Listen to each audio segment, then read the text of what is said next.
quedarse, a no quedarse. Y toma ejemplos, o un ejemplo muy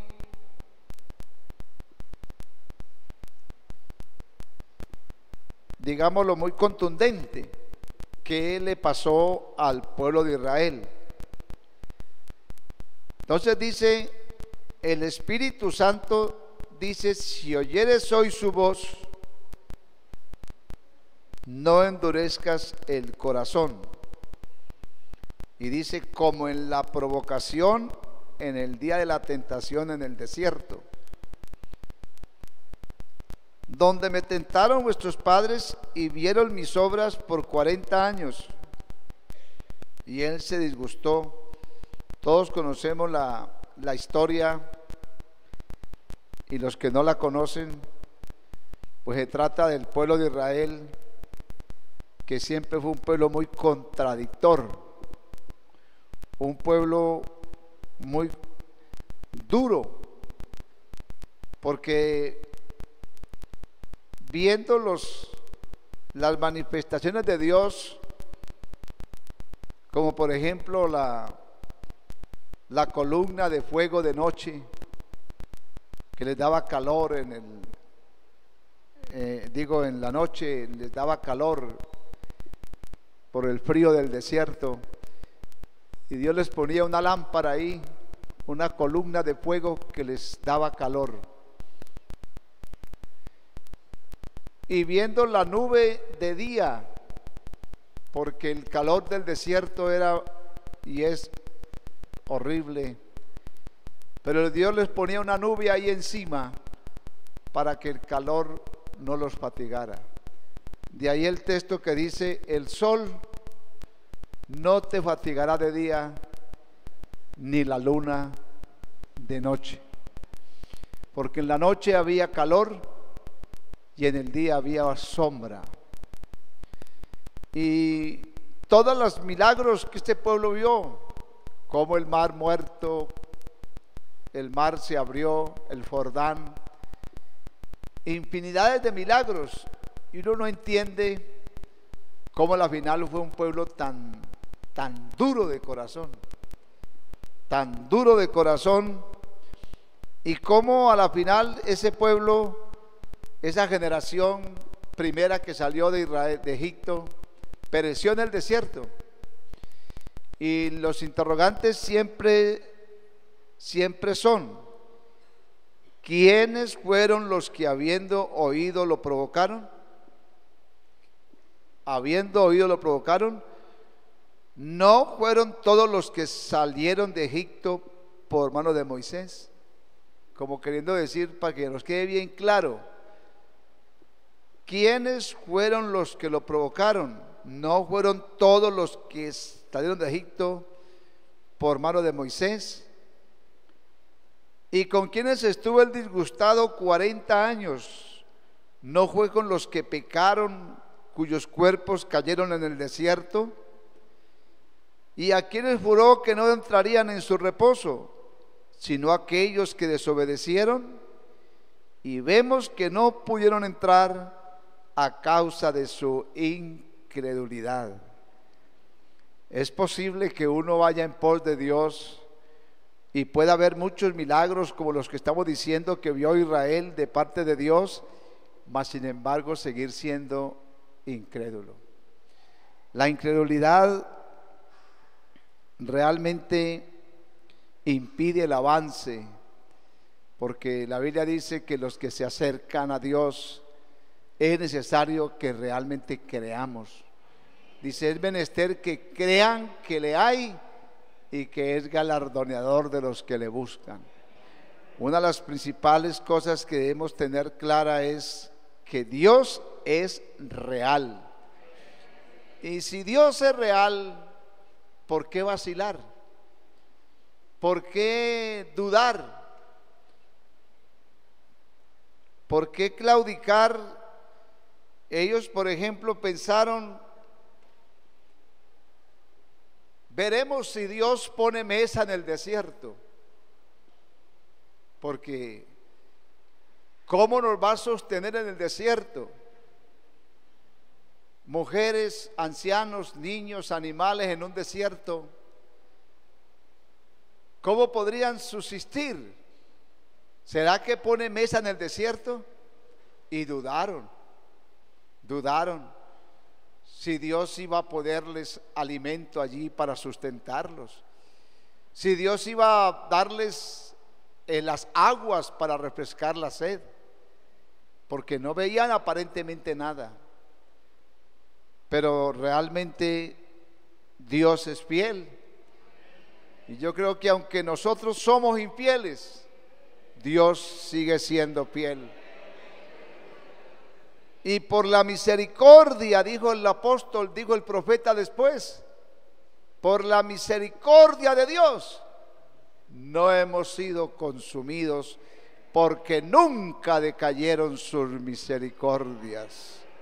Démosle gloria al nombre de Jesús. Como ese pueblo, a pesar de su dureza y su incredulidad, Dios sí les puso mesa. Y les puso mesa porque ellos se cansaron de la simplicidad de la dieta que comían. Ellos se cansaron del maná.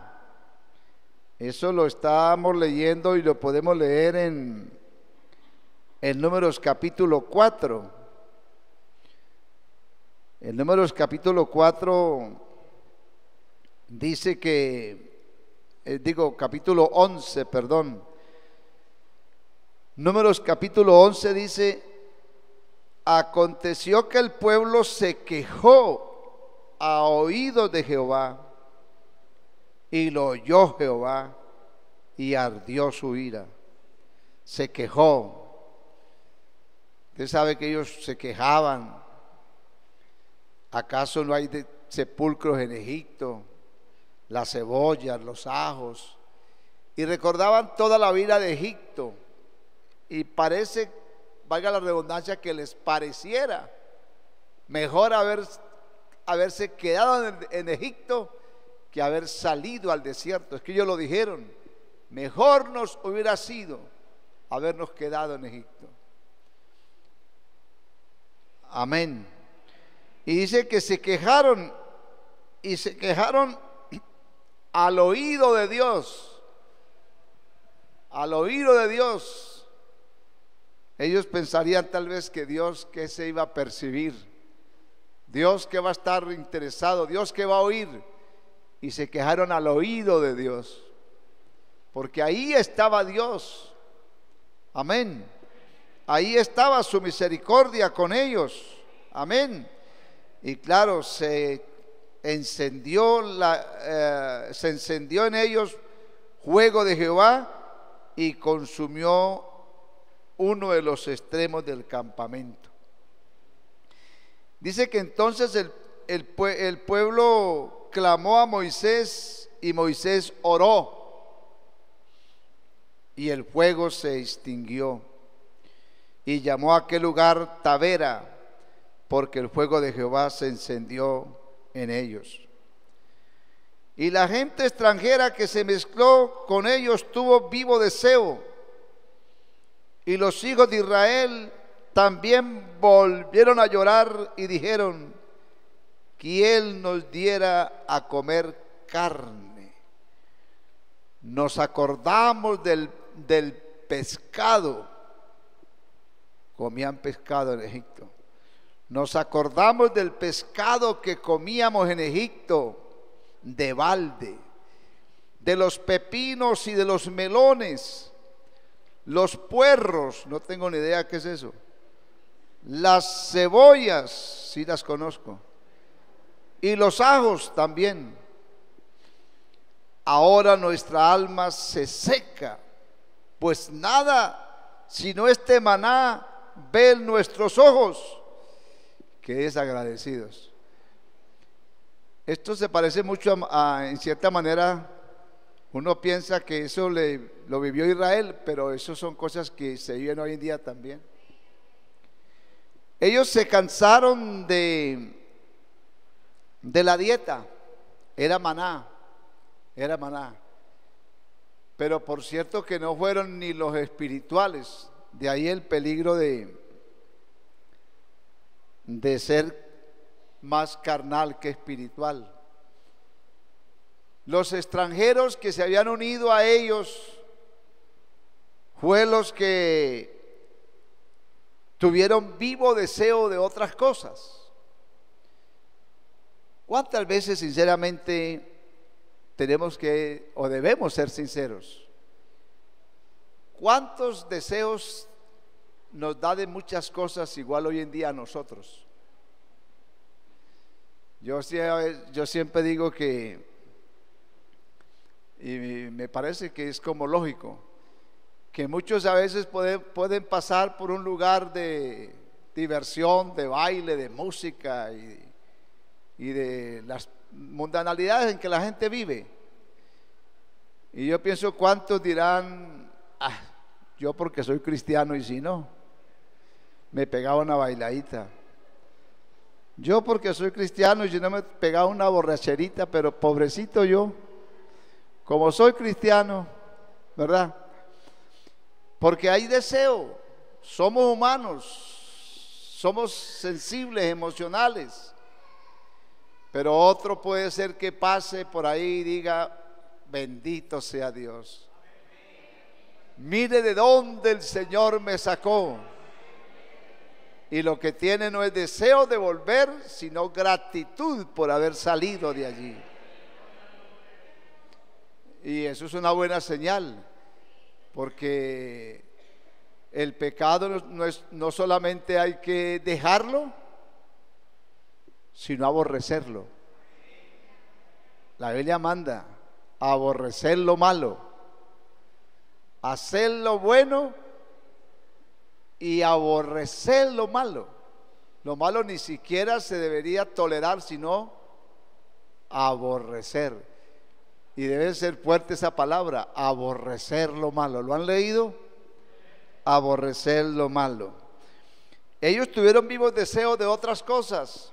Y entonces es cuando tentaron a Dios, porque dijeron, ¿quién nos diera a comer carne? ¿Quién? Como quien dice, este Dios no que tenemos no nos va a dar. Aleluya. Querían carne. Y conocemos la historia, cómo se asentaron codornices sobre ese desierto y les dio carne y comieron. Era que realmente querían comer, porque comieron tanta carne y ya saben lo que dice, se les salía por las narices. Qué horrible eso. Muchos glotones en realidad parece que sí querían comer carne, porque la sacaron por las narices. Yo creo que el mismo Dios les produjo esas náuseas y ese reflujo de sacar la carne por la nariz, como quien dice, vea, eso es lo que ustedes quieren, yo puedo darles, pero no así, no a la brava. El problema nosotros es que a veces nos enojamos con Dios y queremos decirle, bueno, a las buenas o a las malas. Y yo creo que siempre será mejor la paciencia, no cuando usted y yo queramos, sino esperar cuando Dios quiera. No se nos olvide esa petición de Pablo 3 veces por una enfermedad, un aguijón, y la respuesta fue, bástate mi gracia. Entonces Pablo dijo, de buena gana me gloriaré, mejor en mis debilidades, en mis flaquezas, en mis necesidades, y me gloriaré no de cualquier manera, me gloriaré de buena gana, no de mala gana. Bueno, pues si no me lo das, entonces sí, pues ¿qué se va a hacer? Tú eres Dios, yo soy un pobre diablo. Y se enojan, ¿verdad? Pero Pablo dijo, de buena gana me gloriaré, No en que Él me responde y me da todo lo que yo necesito, sino en que no me lo das, porque yo de todas maneras soy un hombre débil y no conozco en realidad. Oramos con un conocimiento muy limitado de las cosas, es la verdad.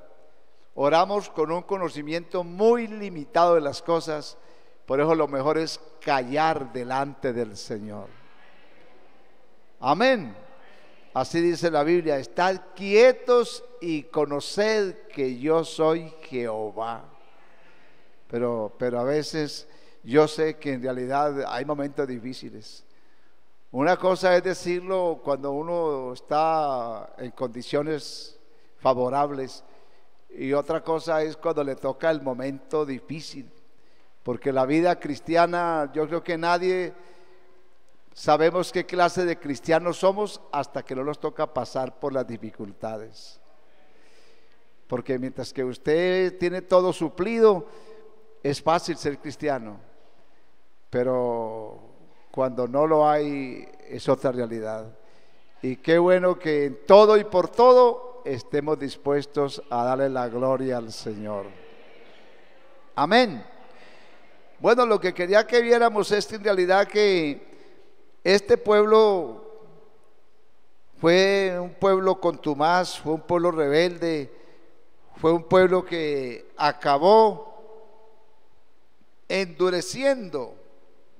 El Señor les dijo y los llamaba duros de cerviz, duros de cerviz.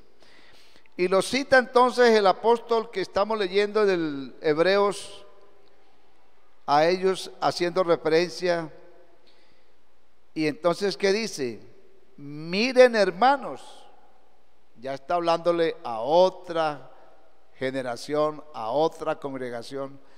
Por eso dice que todo lo que pasó en el Antiguo Testamento está escrito para nuestra amonestación.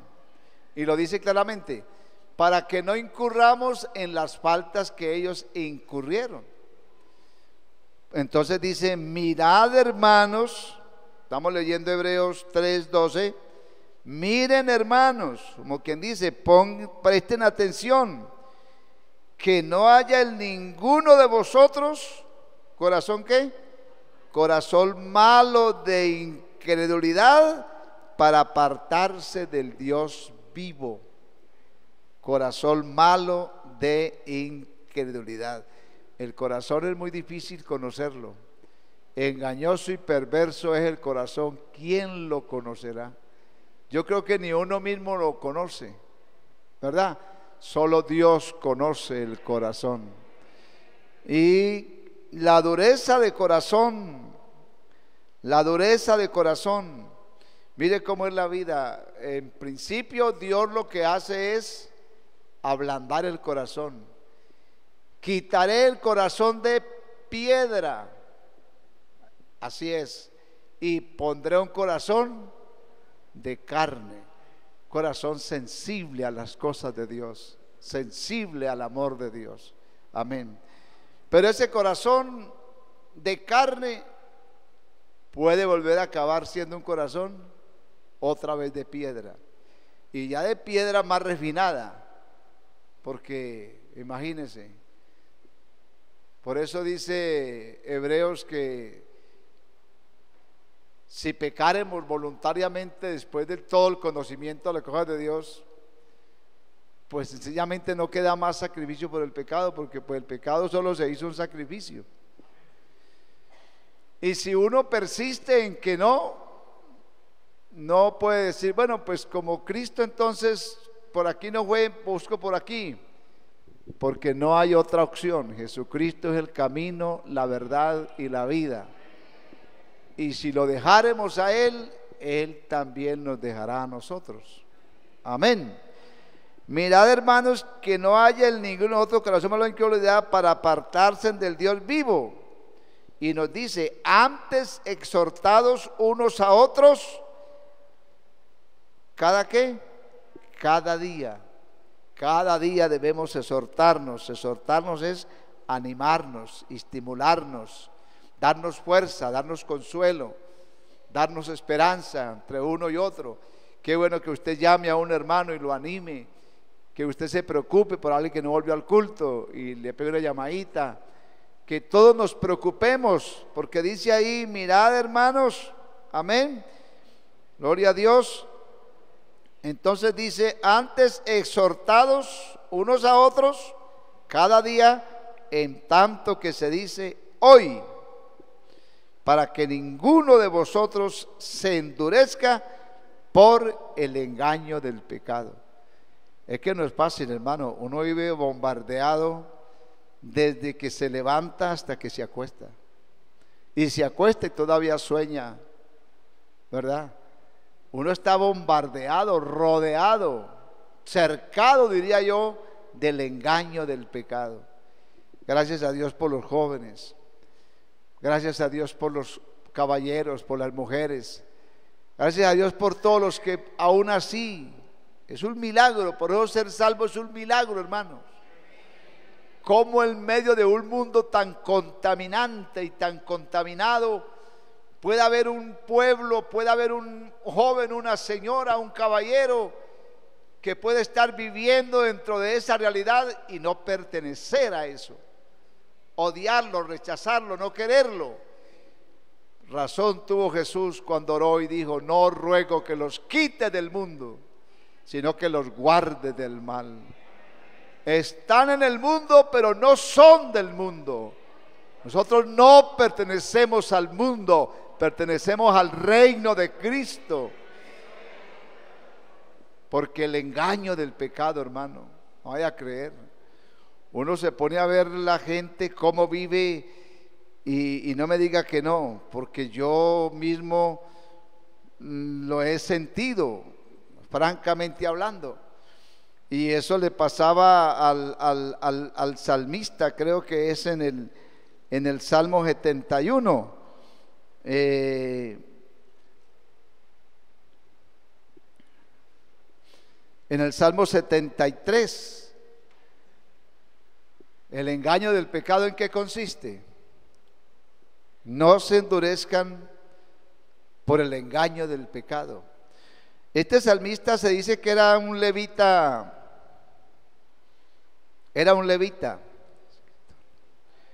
El que escribió el Salmo 73 no era un levita, era un hombre cristiano.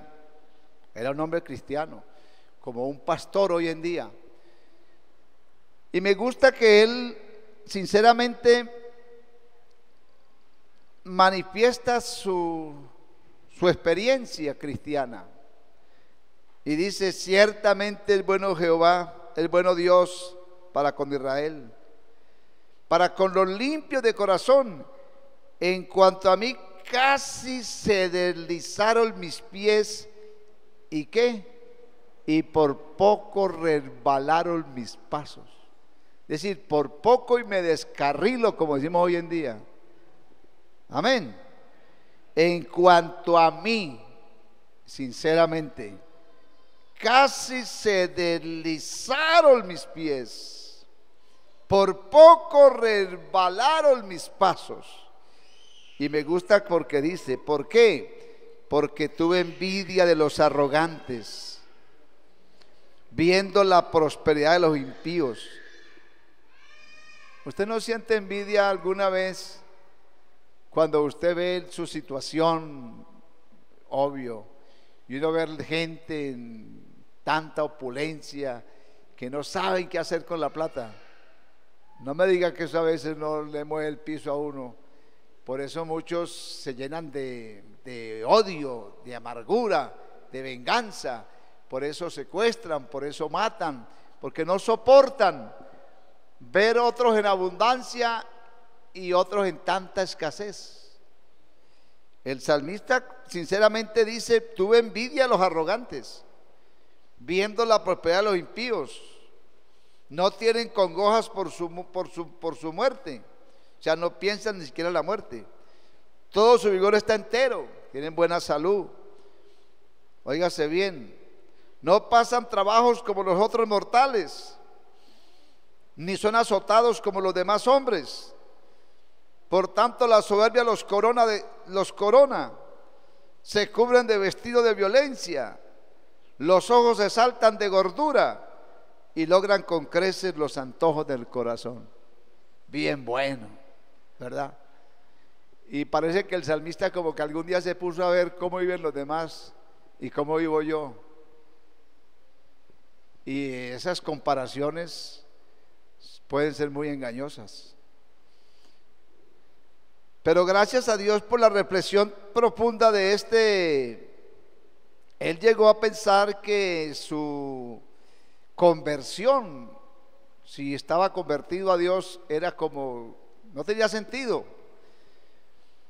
El verso 12 dice aquí: estos impíos, sin ser turbados del mundo, alcanzan sus riquezas.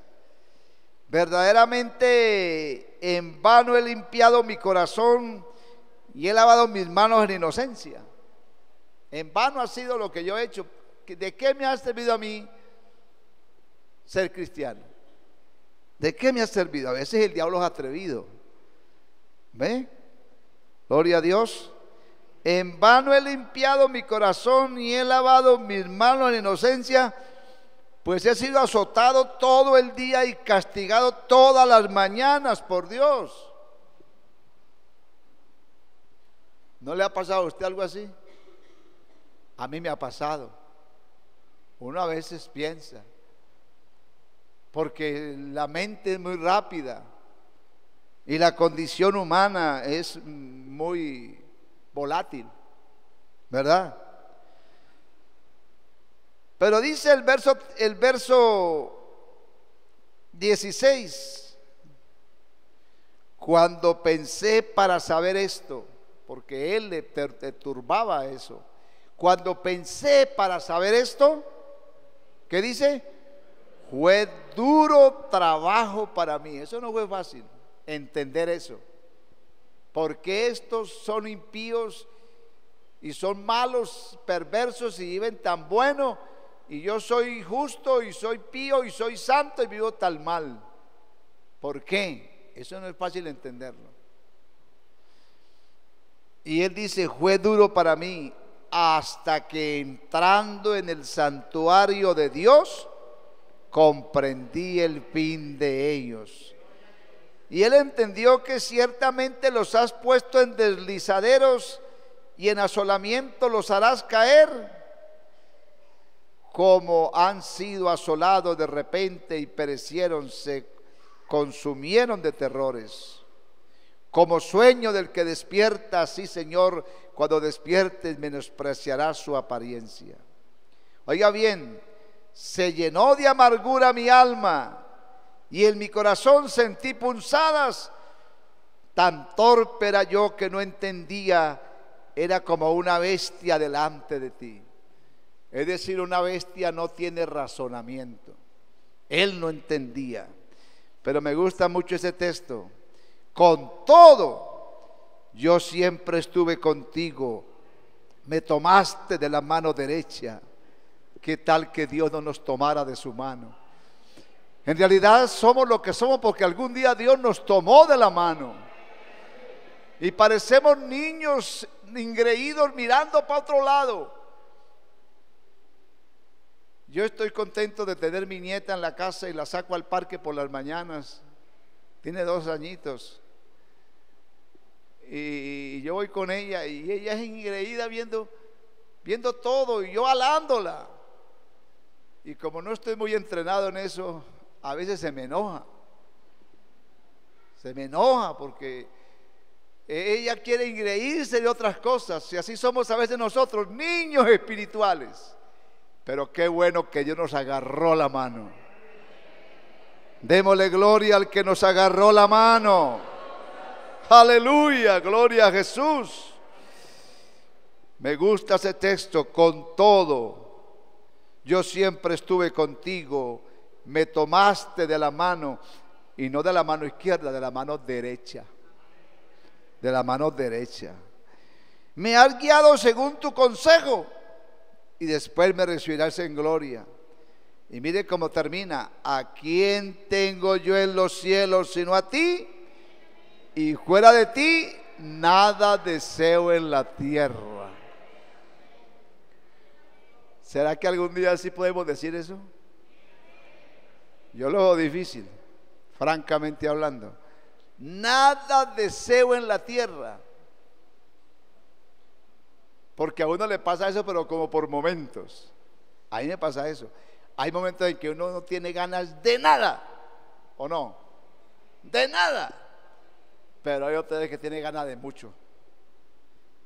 Pero algún día, cuando maduremos espiritualmente y entendamos las bondades de Dios y las misericordias de Dios, entonces podremos decir: nada deseo en la tierra.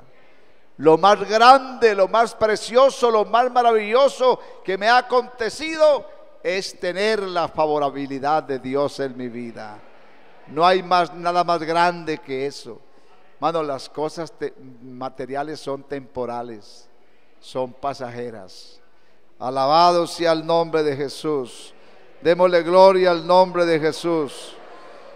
Ese es el engaño que dice el escritor, el engaño del pecado, porque vivía rodeado de ese ambiente tan pesado que nos toca vivir hoy en día. Cuando vamos por las calles, cuando vemos la televisión, cuando constantemente estamos rodeados de ese ambiente. Pero la Biblia vuelve y nos dice: ninguno de vosotros se endurezca por el engaño del pecado. El engaño del pecado. Porque somos hechos, terminamos ahí, participantes con Cristo. ¿Con qué? Con tal que retengamos firmes hasta el fin la confianza del principio. Mantengamos firmes hasta el fin la confianza del principio. Amén. Hermanos, si algún día confiamos en Dios, amén, sigamos confiando, no importa, sigamos confiando. Y Hebreos 10:39 dice: pero nosotros no somos, ¿de qué? De los que retroceden para perdición, sino de los que tienen fe para preservación del alma. No somos de los que retroceden, de los que se devuelven, sino de los que tienen fe para preservación del alma. Tienen fe para preservarse, mantienen firmes en la fe para preservar su alma. Hermano, lo más valioso que tenemos es el alma, para preservación del alma. Amén. Y me gusta un texto también hablando del alma, porque es lo más preciado. El apóstol Pedro también dice entonces que nosotros perseveramos. En la carta del apóstol Pedro estamos, Pedro capítulo 1, verso 9, obteniendo el fin de vuestra fe. ¿Cuál es el fin de nuestra fe? Es la salvación de vuestras almas.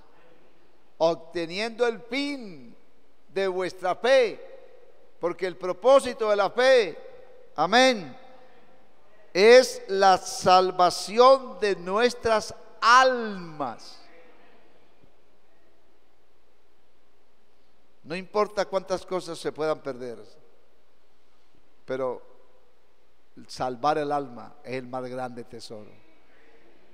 ¿Qué ganar el hombre si granjeare todo el mundo, verdad? Y perdiere su alma. Amén.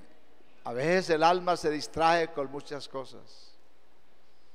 Alma, muchos bienes tienes, muchas cosas, y gracias a Dios porque si las tenemos, pero no pongamos el corazón en ellas. Amén. Porque el corazón solo debe estar donde está el tesoro real. Donde está el tesoro, allí está el corazón. Y el tesoro debe ser Cristo. Alabado sea el nombre de Jesús. Es que en realidad, hermanos, la salvación yo siempre pienso que tiene 3 tiempos. En un pasado fuimos salvos, no hay duda. En el presente estamos siendo salvos, estamos siendo salvos. Y en el futuro seremos salvos, seremos salvos. Pero es responsabilidad de nosotros. Amén. Israel estaba salvo, pero se endureció pasando la travesía del desierto. Amén. Y perdieron su alma, perdieron la promesa. Amén. Muchos de nosotros estamos siendo salvos porque estamos perseverando. Esto no es cosa fácil, pero el que nos sacó del mundo y nos ha tomado la mano, poderoso para hacernos victoriosos hasta el día final. Vamos a darle gracias a Dios, hermanos, por la palabra.